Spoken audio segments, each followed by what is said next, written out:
के दिन खेत खारे हरियाली।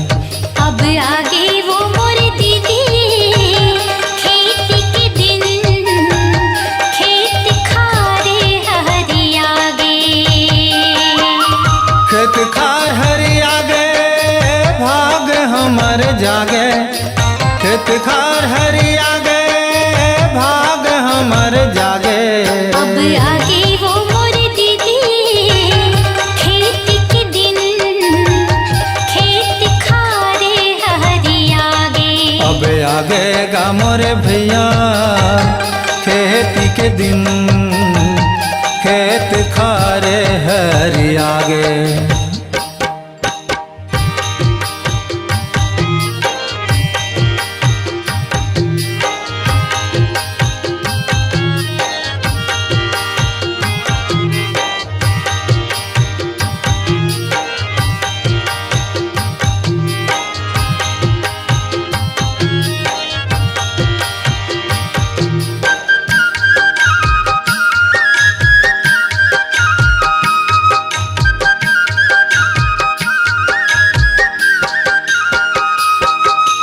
तिली कुटकी कोदो नंदागे धन्हा के दिन आवे।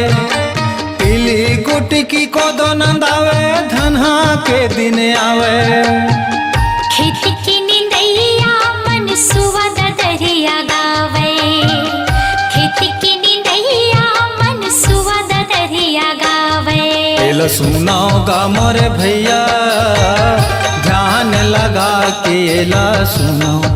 अब आगे वो मोर दीदी खेती के दिन खेत खारे हरियागे।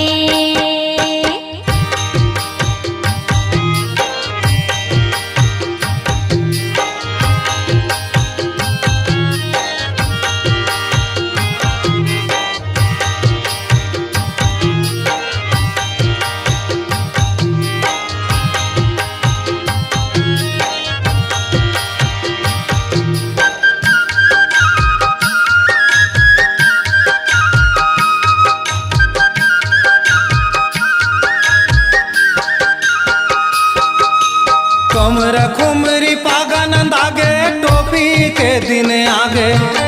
कमर खुमरी पागा नंदागे टोपी के दिन आगे। गाड़ी की चलैया मन फूरी ले भगागे। गाड़ी की चलैया मन फूरी ले भगागे। एला देखाओ गा मोरे भैया मन भर के गाएला देखाओ।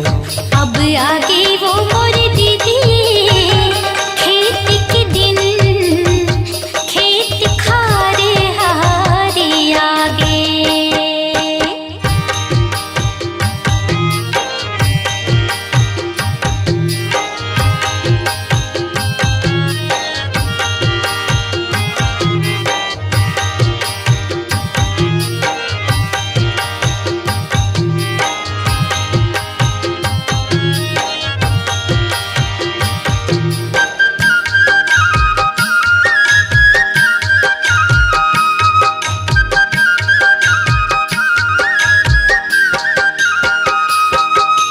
खदर खपरा छानी नंदागे लेंटर के दिन आगे।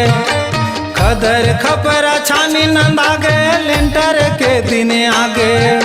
सुर सुर पुरवैया कहाटी भी कूलर छागे। सुर सुर पुरवैया कहाटी भी कूलर छागे। मच्छर चाबे गा मोरे भैया चट चट चाबे मच्छर भागे।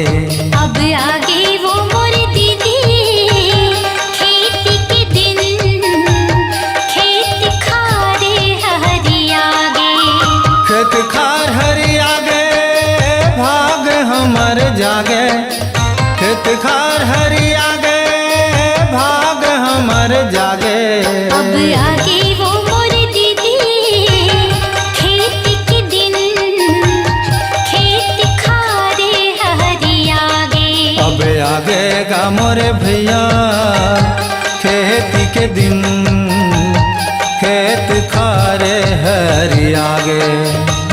खेत खारे